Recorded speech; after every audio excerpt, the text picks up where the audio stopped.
चलिए question number 1 देखते हैं। तो क्वेश्चन नंबर 1 है कि बैंक अकाउंट बैंक अकाउंट क्या होता है भैया? पर्सनल होता है या फिर रियल होता है या फिर नॉमिनल होता है या फिर आर्टिफिशियल पर्सनल अकाउंट होता है?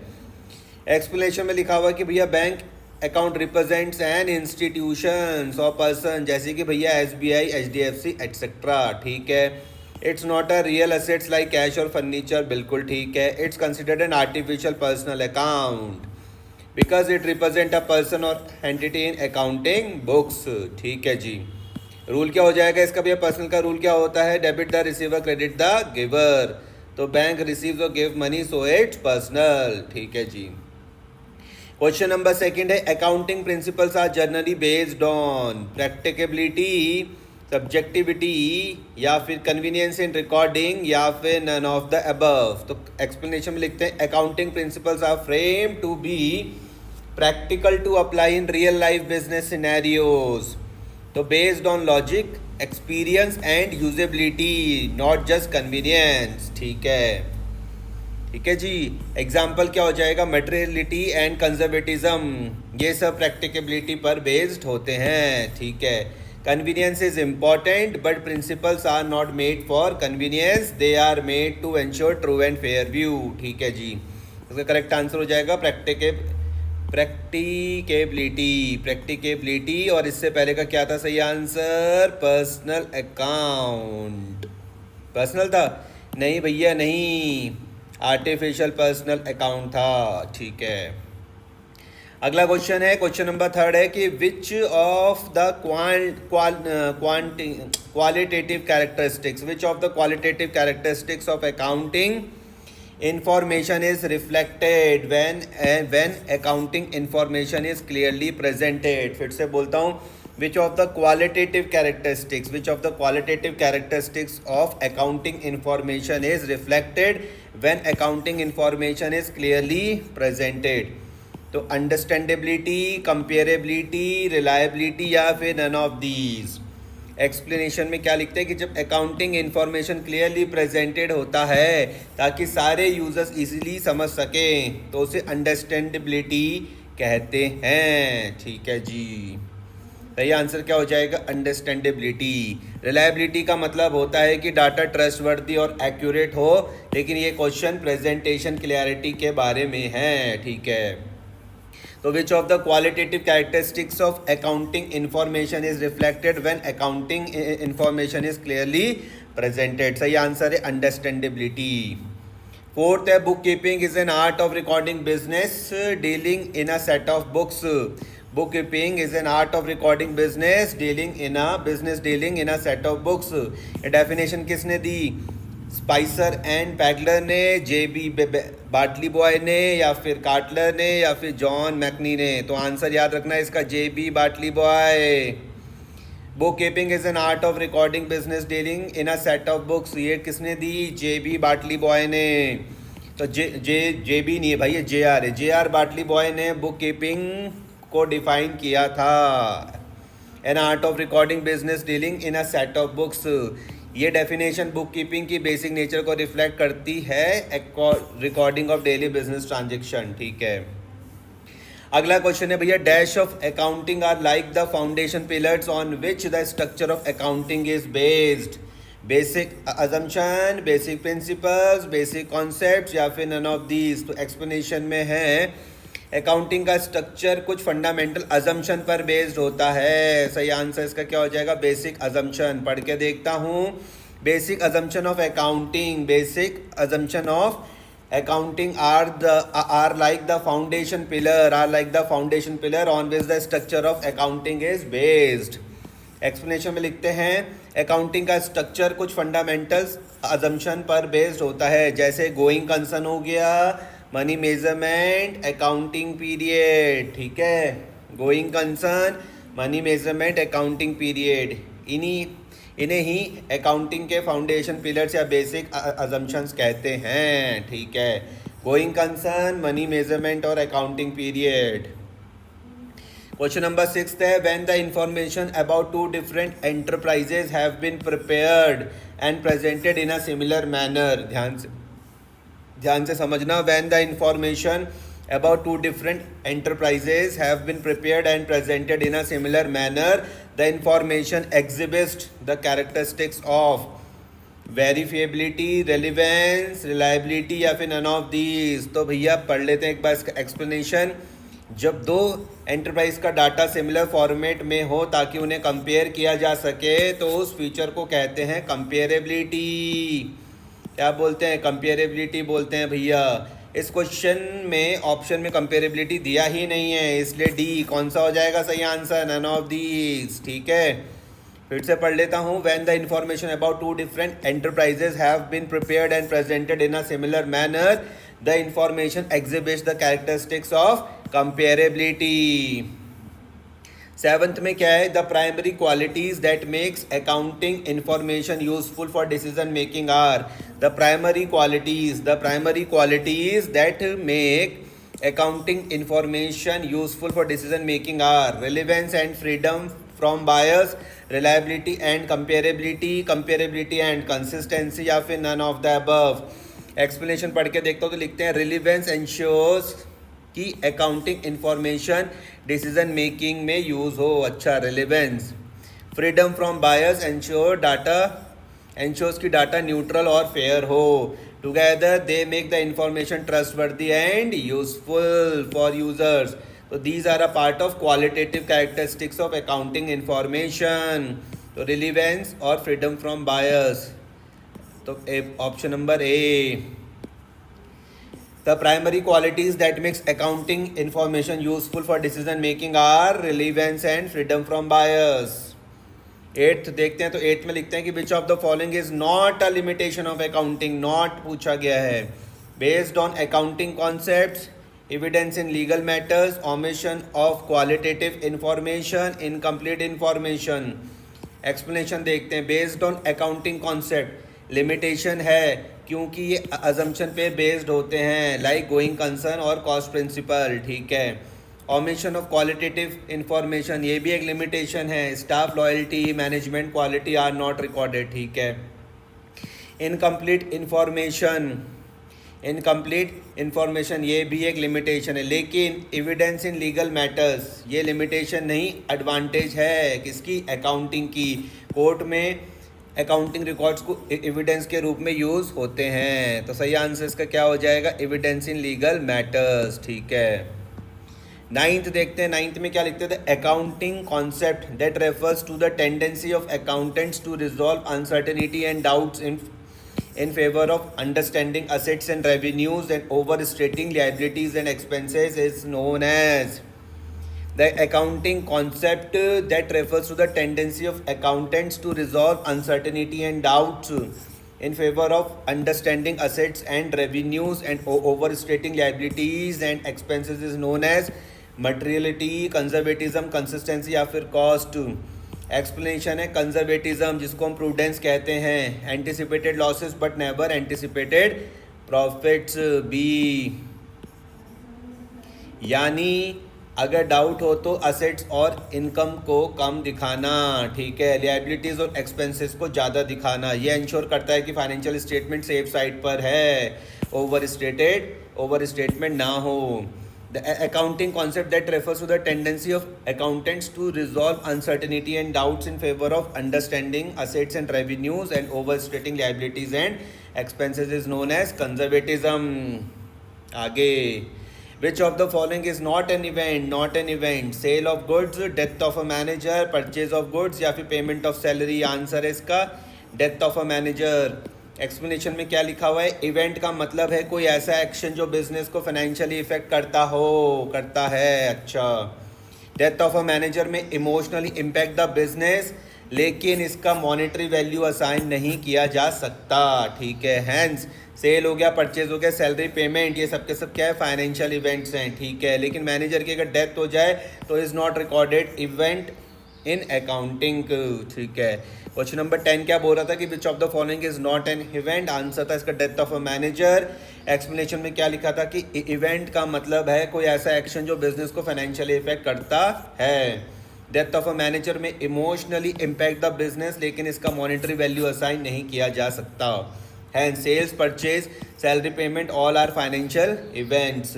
But manager death is not a recordable event in accounting. 11th में क्या है? Standard accounting practice first. Standard accounting practice first is related to the objective and functioning of auditing financial statements, basic principle of governing audit, documentation, find out mistakes and fraud. Explanation में क्या लिखते हैं? Standard accounting practice SAP first deals with objectives of audit, scope and functioning of auditing financial statements. It sets the framework for conducting audit systematically and ethical. तो पहला हो जाएगा इसका the objectives and functioning of auditing financial statements. 12 में हम देखते हैं कि when was the accounting standard board of India constitute ASB. 1969, 1977, 1918, 2007. तो याद रखना 1977 याद रखना भैया. Accounting standard board ASB was constituted by the Indian institute of chartered accountant ICAI इन अप्रैल 1977.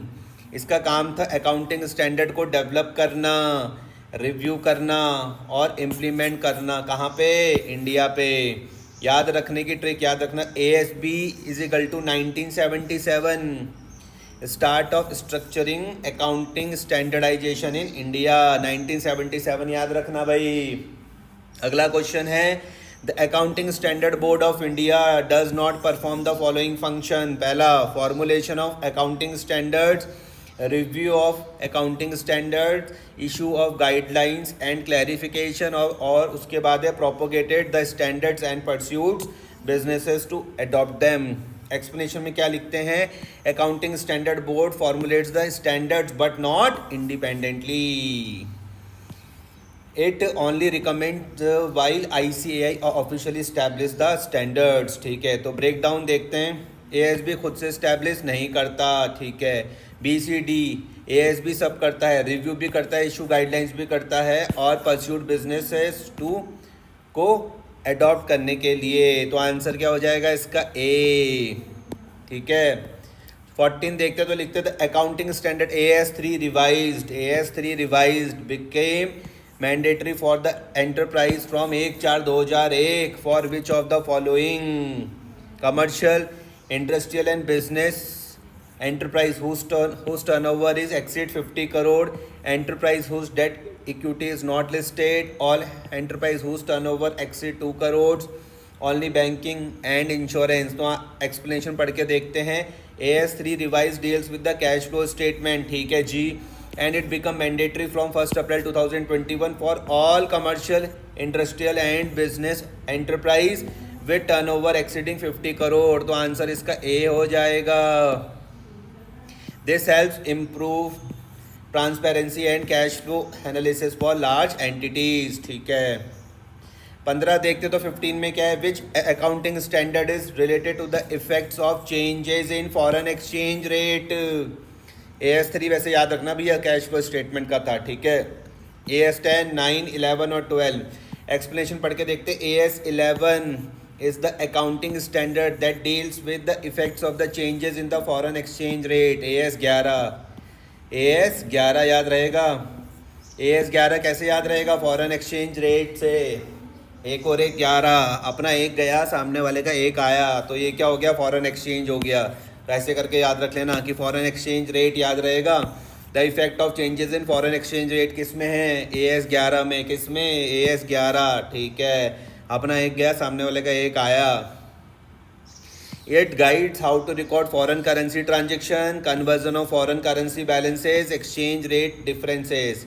और AS10 deals with property, plant and equipment. याद रखना भैया AS10 याद रहेगा. जो आपके पास जो प्रॉपर्टी है, प्लांट है, इक्विपमेंट है, उसका AS क्या है? 10 है. क्या है? 10. अगर AS10 याद रहेगा तो AS11 याद रखना. The effect of changes in foreign exchange rate. ठीक है, 16 देखते हैं क्या है. तो which of the following accounting standard is related to revenue recognition? AS4, 6, 5 और 11. आंसर है AS9. तो AS9 किसका था भैया? Revenue recognition. इट एक्सप्लेन, इसका सही आंसर क्या हो जाएगा? AS9 हो जाएगा. It explain when and how revenue should be recognised in financial statements, ठीक है। AS9 किसका है? रेवेन्यू रिकॉग्निशन का है। बोलते हैं कि it explain when and how revenue should be recognised in financial statements, ठीक है। It applies to sale of goods, ठीक है। रेंडरिंग ऑफ सर्विसेज, ठीक है। इंटरेस्ट, लॉयल्टी एंड डिविडेंड, ठीक है। तो AS9 किसका था? रेवेन्यू रिकॉग्निशन किसका था? Revenue recognition, AS9 revenue recognition.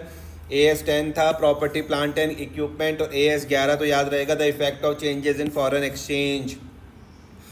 भैया हमारी प्रॉपर्टी प्लांट इक्विपमेंट कहाँ पर है? AS10 में है। और उससे पहले क्या करना पड़ेगा? रेवेन्यू रिकॉग्निशन करना पड़ेगा, तभी तो भैया प्रॉपर्टी प्लांट एंड इक्विपमेंट बनेगा, ठीक है। AS4 याद रखना। AS4 क्या बोलता है? Contingencies and events after the balance sheet. AS4 4 number किसका है? कंटीजेंसीज एंड इवेंट्स का। किसका? कंटीजेंसीज एंड इवेंट्स का। किसके बाद? बैलेंस शीट के बाद। AS4 है। और 5 क्या है? नेट प्रॉफिट और losses, prior period items and changes in accounting policies. ये क्या है? AS5 है, ठीक है। AS4 किसका था?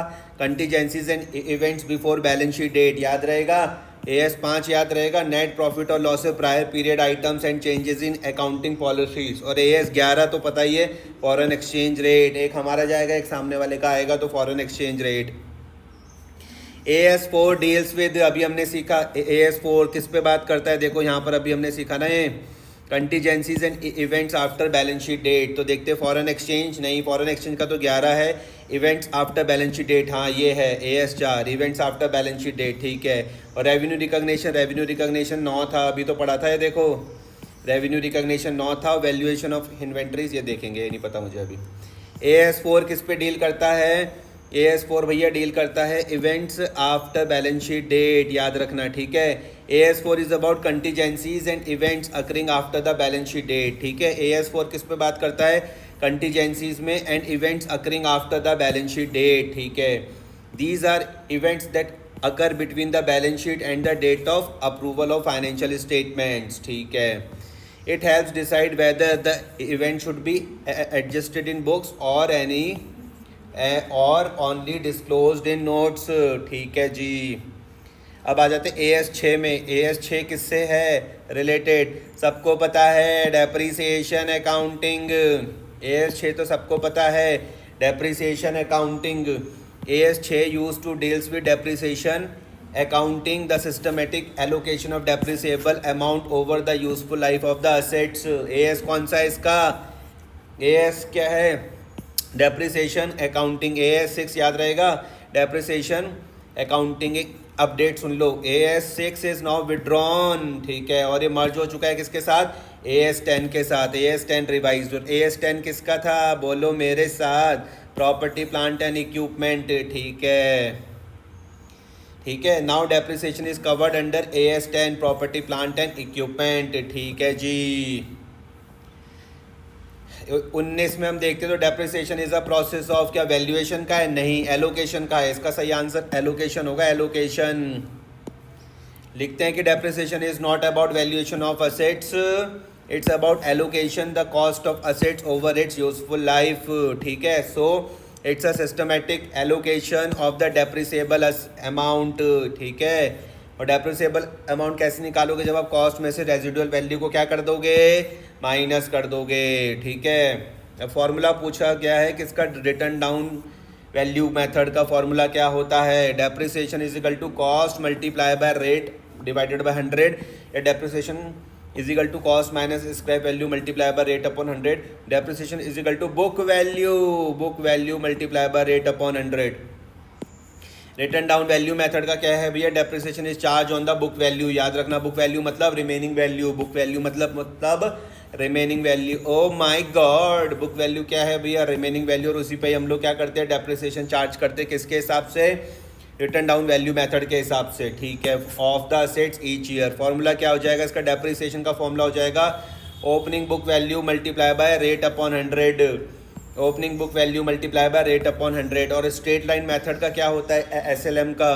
तो कॉस्ट में से जब हम स्क्रैप वैल्यू को माइनस कर देते हैं, कॉस्ट में से जब हम स्क्रैप वैल्यू को माइनस कर देंगे, जो बचेगा उसमें rate multiply rate divided by 100। तो इसका सही आंसर क्या हो जाएगा? SLM का क्या हो जाएगा? अच्छा, जो B है, B किसका है? स्ट्रेट लाइन का है। और जो सी है वो किसका है आपके पास, रिटर्न डाउन वैल्यू मेथड का है। तो रिटर्न डाउन वैल्यू मेथड में याद क्या रखोगे, बुक वैल्यू रखोगे। बुक वैल्यू क्या होता है, रिमेनिंग वैल्यू होता है। फिर से आ गया AS10। AS10 तो आपको याद हो गया होगा, प्रॉपर्टी प्लांट एंड इक्विपमेंट, अभी तो बताया था। AS10 revise deals with the recognition, measurement, depreciation and disposal of fixed assets. ठीक है, AS10 revise recognition, measurement, depreciation and disposal of fixed tangible assets. ठीक है, commonly refer to as PPE, property plant and equipment. इसमें क्या क्या आ जाएगा, land, building, machinery, vehicle वगैरह सब आ जाएगा इसमें। 22वां देखते तो 22 में क्या है, what is the main objective of providing depreciation. क्यों दे रहे हैं भैया हम डेप्रिसिएशन को, to show assets at market value नहीं, to allocate cost over useful life, to provide for replacement, none of the above. तो भैया ये आ जाएगा B, to allocate cost over useful life. तो डेप्रिसिएशन का मेन ऑब्जेक्टिव क्या है, कॉस्ट ऑफ असेट्स को उसकी यूजफुल लाइफ के दौरान डिस्ट्रीब्यूट करना। ठीक है, so that each year bears its fair share of cost. ठीक है, नोट क्या है, रिप्लेसमेंट के लिए प्रोविज़न बनाना, ये सेकेंडरी पर्पस हो सकता है। ठीक है, लेकिन प्राइमरी पर्पस क्या होगा, cost of allocation, cost of allocation. ठीक है जी, अब हम देखते हैं इंड AS आ गया। इंड AS 1 किससे है भैया related, Ind AS 1 provisions, contingencies, liabilities and contingent asset, consolidated financial statement, presentation of financial statement या financial reporting in hyper inflation economics. Answer है इंड AS 1। याद रखना भैया, how financial statement should be presented, तो presentation of financial statement याद रहेगा। AS 1, AS नहीं है, इंड AS 1 है। इंड AS 1 क्या बोल रहा है, how financial statement should be presented, format, structure and minimum content. It sets fundamental principles for presentation of financial reports in India. ठीक है, इंड AS 1 याद रखना किससे याद रखोगे, फाइनेंशियल स्टेटमेंट से याद रखोगे, प्रेजेंटेशन ऑफ फाइनेंशियल स्टेटमेंट से, प्रेजेंटेशन ऑफ फाइनेंशियल स्टेटमेंट। अगला क्वेश्चन है Ind AS 29। Ind AS 29 relates to, किससे रिलेट करता है, presentation of financial statement, consolidated financial statement, financial reporting in hyper inflation economics, या फिर provision, contingency and liabilities and assets. तो देखो पहला वाला तो हमने सीख लिया कि प्रेजेंटेशन ऑफ फाइनेंशियल स्टेटमेंट तो इंड AS 1 में था, तो बाकी तीनों में से कोई होगा, पढ़ के देखते हैं। Ind AS 29 provides guidelines for companies operating in hyper inflation economics. याद रखना, financial reporting in hyper inflation economics याद रहेगा, hyper inflation economics, financial reporting in hyper inflation economics किसमें, इंड AS 29 पर। Where normal financial reporting fails to reflect the true value due to extreme inflation. ठीक है, it includes restating historical cost, using general price index, adjusting financial statement accordingly. तो Ind AS 29 याद रहेगा, financial reporting in hyper inflation economics. और end AS 1 क्या था, end AS 1 भैया याद रखना, प्रेजेंटेशन ऑफ फाइनेंशियल स्टेटमेंट। ठीक है, अब आ जाओ Ind AS 37। Ind AS 37, Ind AS 37 ये किस में करता है, कंसोलिडेटेड फाइनेंशियल स्टेटमेंट हो सकता है, provision for contingency, liabilities and contingent assets हो सकता है, financial reporting in hyper inflationary economics ये तो होगा नहीं क्योंकि ये तो इंड AS 29 पर देखा, और प्रेजेंटेशन ऑफ फाइनेंशियल स्टेटमेंट भी नहीं होगा क्योंकि इंड AS 1 पर अभी देखा। तो 37 किस पे बात करता है, Ind AS 37 provides rule for when a recognize a provisions accept liability, how to disclose contingent liabilities, possible obligations, how to disclose contingent assets, possible inflow।